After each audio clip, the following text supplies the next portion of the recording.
Let us start with the seventh session on business tourism now. Today, we'll start with discussing demand and supply of business tourism. Demand side. Given the complexity of business travel and tourism, any attempt to seek to measure its volume is almost certainly doomed to failure. Data is collected on different bases in different countries, and it can be a considerable time between the collection of data and its publication. Tourism demand is the total number of persons who travel or wish to travel to use the tourist facilities away from their places of work and residence.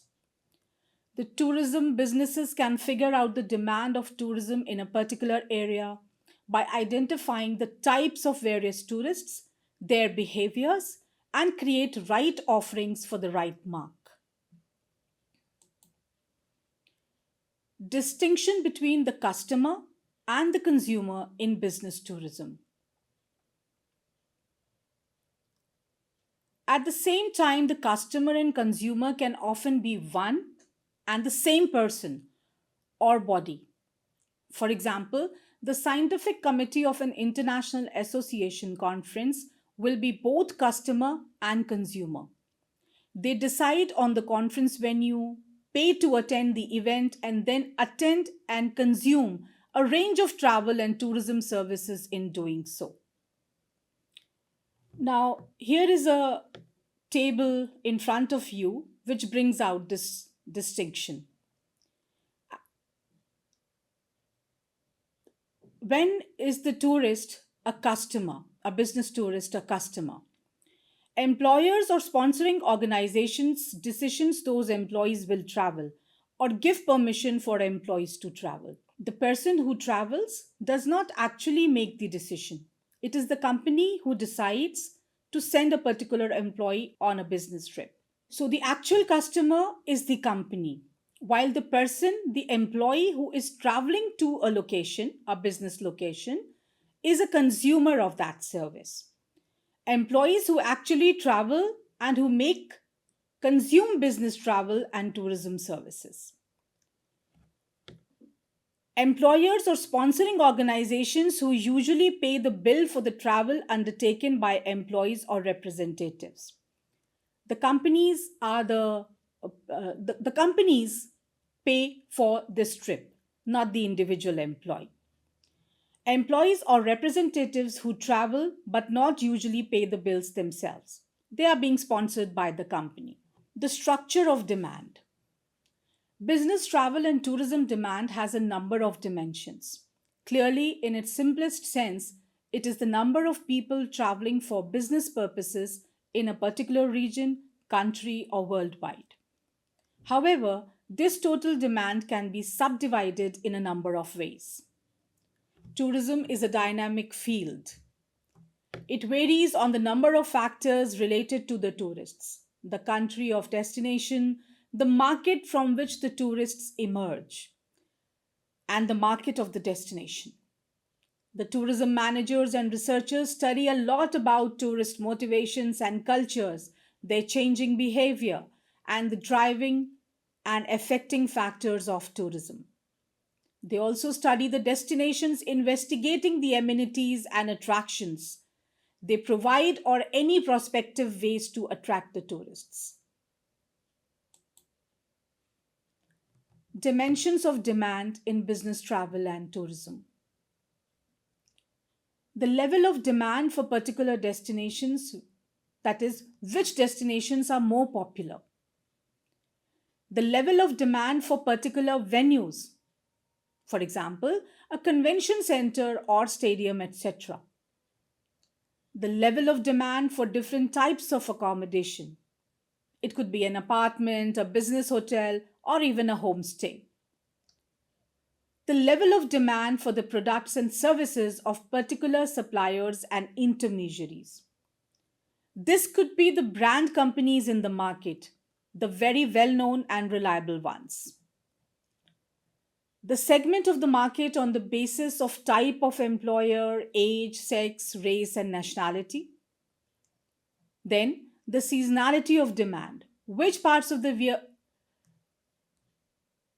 of the year have heavy influx of tourists and which parts of the year are low, the purpose of the trip, and the type of business tourism. It could be incentive travel for employees or loyal customers. The duration of the trip, a week, a fortnight, or even more. Expenditure during the trip, is it a luxury trip or a budget one? Frequency of the travel, once a year, twice a year, or more frequent. The destination products. Going by the established principle of tourism, it is locale, transport, and accommodation. The business tourism destination product is not really a product.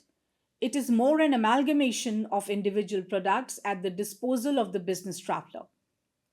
These individual products can be divided into a number of groups, such as we can see below. Number one, geographical features including climate, topography, and landscapes. Then, transport networks including airports, seaports, roads, and railways within the destination and links with the outside world. Then, accommodation establishments including hotels, guest houses, etc. Human made attractions such as historic buildings, theme parks, restaurants, bars, museums, and theaters. Venues such as convention and exhibition centers, hotel meeting rooms, ancillary services such as florists, audiovisual specialists, sign makers, etc. Specialist destination management companies providing organization services for conferences, trade fairs, and incentive travel. Destination marketing agencies which provide information for potential visitors. The destination is like a do it yourself kit from which the business tourist constructs his or her own product or experience.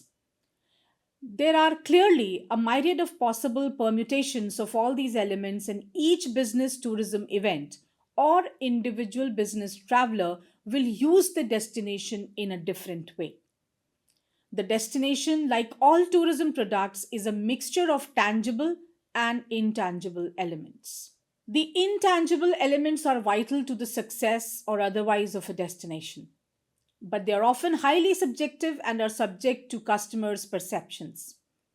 These perceptions include issues such as whether or not the destination is seen as safe, secure, and stable, then the perceived ambience and atmosphere, also the degree to which the destination is seen to be friendly or not, also the perceived efficiency and reliability of services within the destination.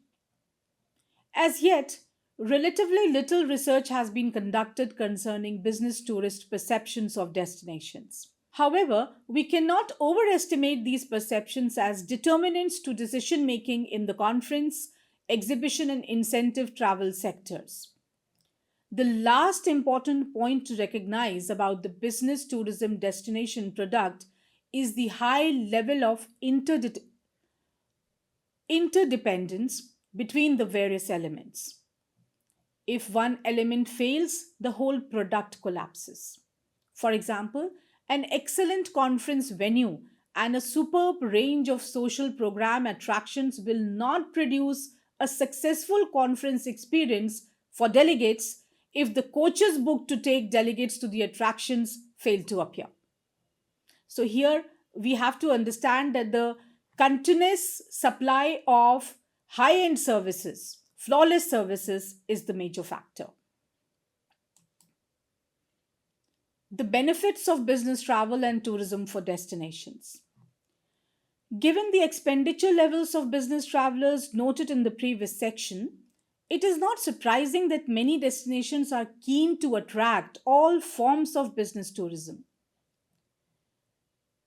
Below it is summarized about the main benefits of business tourism for destinations, as has been mentioned in the earlier sessions too. Point number one is relatively high per head per day expenditure. Business travelers spend more than holiday travelers. Business tourists tend to be relatively well behaved, causing few problems for the host community. Business travelers bring business for a wide range of local businesses, including photographers, sign makers, printers, and florists, for example. They also help ensure viability of community leisure facilities such as shops and theaters, which are used by local people as well as business tourists. They help justify and fund infrastructure developments which benefit the host community, example, airports. They tend to visit in off peak season. In other words, generally not in the summer or school and public holidays. Now let's see which factors influence business tourism demand.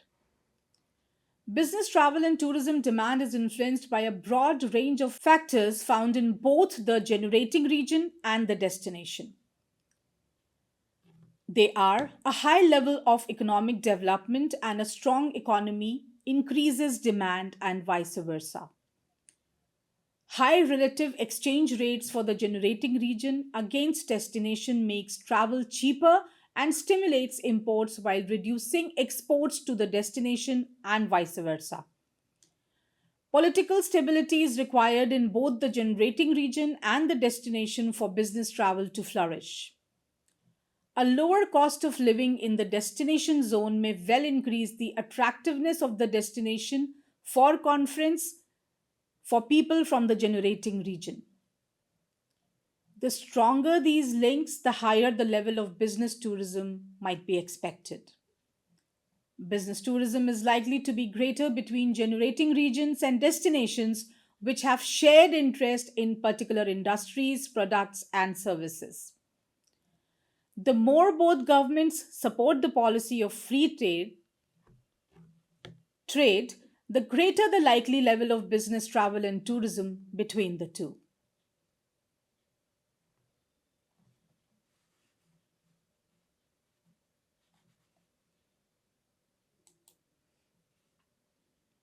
What are the methods of segmenting the business travel market? Those who book via agents and those who book directly. Number two, purpose of trip. Example, individual business trip, conference incentive travel, etc. Number three, nationality of business traveler. Number four, gender of business traveler. Number five, frequent versus less frequent travelers. Number six, age of business traveler. Number seven, mode of transport used by business traveler. Number eight, international versus domestic business traveler. Number nine, short haul versus long haul travelers. And number 10, seasonality of business trip. The geography of demand. Business travel and tourism involves the movement of people, so its pattern of demand will clearly have a strong geographical dimension. This is manifested in two ways. Number one, a, a distinction, as with leisure travel, between domestic, inbound, and outbound travel. The balance of these three types of demand will vary significantly between destinations. Then, geographical differences in terms of countries or regions of the world from which a destination attracts the majority of its business travelers. Regions of the world. Here we will concentrate on the issue of demand in what are probably the two leading business tourism areas of the world, namely Europe and Asia. Starting with the European business travel market, O'Brien in 1998 published an interesting paper on the situation in the European business travel market in 1997 and 1998 using a variety of sources. The main conclusions of his work were as follows. Number one, the demand side of business travel and tourism in Europe in 1998 accounted for an estimated 47% of all business trips, international and domestic, throughout the world. Number two, the split of revenues from business travel in Europe in 1998 were estimated to be Western Europe $180.2 billion, Eastern Europe $5.8 billion. The top four business travel markets in Europe in terms of expenditure in 1998 were, in descending order of importance, France, Italy, Germany, and the UK. France had a 17% share of all European expenditure on business travel in 1998. Business travel expenditure as a percentage of all travel expenditure varied from 13% in Germany to 37% in Turkey. The highest proportion of outbound business travel in 1998 came from the UK market. The market share in national outbound markets of the five leading agencies in business travel in European countries ranged from 15% in Italy to 80% in Norway. European business travelers accounted for approximately 17% of international business trips, but contributed more than 80% of the total revenues for major European airlines. European business travelers accounted for 43% of the bed nights in hotels worldwide. Fewer than 15% of European business travelers were under 35 years of age. Less than 15% of European business travelers worked for organizations with more than 550 employees. Approximately 62% of European business travelers made their reservations via a travel agent. Only 24% of those questioned had ever accessed the internet for travel information. 20% of UK companies were unable to estimate how much they spent on travel. There was a growing interest amongst European business travelers in new forms of longer stay accommodation, such as serviced apartments. It was generally agreed that business travel costs have risen significantly in recent years, particularly in terms of business class airfares. These figures show that Europe is a major force in global business travel demand and that there are significant differences between the business travel market in different European countries. The conference meetings and incentives market in Asia. Until the late 1990s, the booming tiger economies of Asia were recording impressive increases in business travel, inbound, outbound, and domestic year on year. Research reported in 1997 by Mukbil estimated that 10,000 to 20,000 meetings, incentives, events, conferences, and exhibitions, that is MICE, were taking place in Asia each year, involving as many as 14 million participants. Of these people, it was thought that around 80% were attending exhibitions and trade shows. This flourishing MICE market was being fueled by annual economic growth rates of up to 8% per annum on average. The leading destinations in the mid 1990s for hosting MICE events were, in order of importance, number one, Singapore, then Japan, Thailand, Hong Kong, and lastly, China. The region was particularly successful at attracting both international events and incentive travel events. Individual cities and business travel and tourism. There are large differences between individual cities in terms of the proportion of their inbound tourism, which is based upon business travel and tourism specifically. These differences are illustrated below. Differences between cities, proportion of all inbound tourism, which is business travel and tourism, 1998. Which city has the most business travelers? It's New York City. As the financial capital of the world, New York City consistently ranks as one of the top business travel destinations. The city's iconic skyline plays host to countless conferences, meetings, and corporate events, making the Big Apple a hub for business events across a wide range of industries. Key global financial centers like London, Paris, Berlin, Frankfurt, Toronto, Dubai, Sydney, Shanghai, and Tokyo have been consistently recognized as premier business destinations. The World Economic Forum further highlights Japan, US, Spain, France, and Germany as top choices, with China standing out as a significant draw. But as the world economy evolves, new cities are moving to the forefront. A World Travel and Tourism Council study of 82 major corporate travel destinations forecasts that by 2032, cities in the Middle East and Africa will dominate the list of popular destinations for international business travel, with Singapore and European cities rounding out the top 10. Lagos, Nigeria, Cape Town, South Africa, Riyadh in Saudi Arabia, Johannesburg in South Africa, Singapore, Amsterdam, Netherlands, Warsaw, Poland, Brussels, Belgium, Stockholm, Sweden, Zurich, and Switzerland. The report also predicts that the Middle East and the Asia Pacific countries will see the biggest jump in business spending by 2032, with Jakarta, Jeddah, Riyadh, Singapore, and Hong Kong leading in growth. The scale of convention business in different cities. Several thumbnail sketches of different cities will illustrate the variations between cities in terms of the scale of their convention business. All data is from Travel and Tourism Intelligence country reports in 1999 and 2000. In 1998, New York welcomed more than 170,000 convention delegates. Convention delegates generated 361,000 bed nights in Sydney in 1997. In 1998, Barcelona welcomed 7,002 meetings with a total of nearly 264,000 delegates.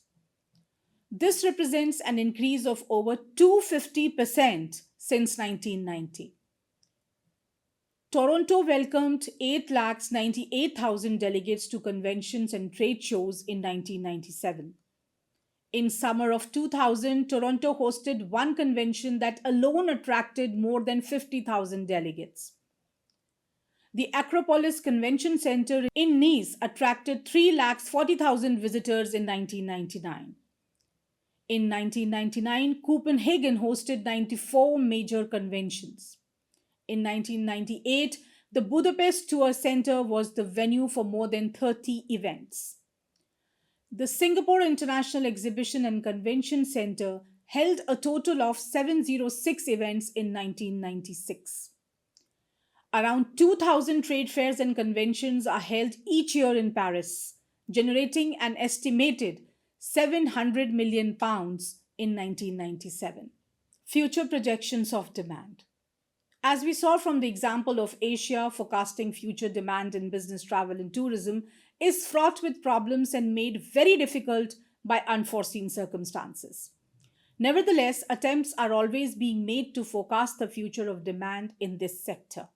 O'Brien, in 1998, estimated that the European business travel market would grow annually by 3.7% in real terms from 186 billion US dollars in 1998 to 380 billion US dollars by 2010. Whether all these forecasts will become reality will depend upon the way the European economy develops and the success or otherwise of the single European currency, the euro. It will also depend on how the political and economic situation evolves in Eastern Europe. Destinations that actively promote and support the MICE industry through policies, incentives, and collaboration with event organizers tend to become popular choices. Destinations that have successfully hosted high profile MICE events in the past often gain a positive reputation, attracting future organizers and attendees based on their track record. In India, New Delhi, Mumbai, Bengaluru, Chennai, Jaipur, Chandigarh, Kolkata, and Ahmedabad have emerged as business tourism destinations. With this, we come to the end of this session. We'll be continuing later.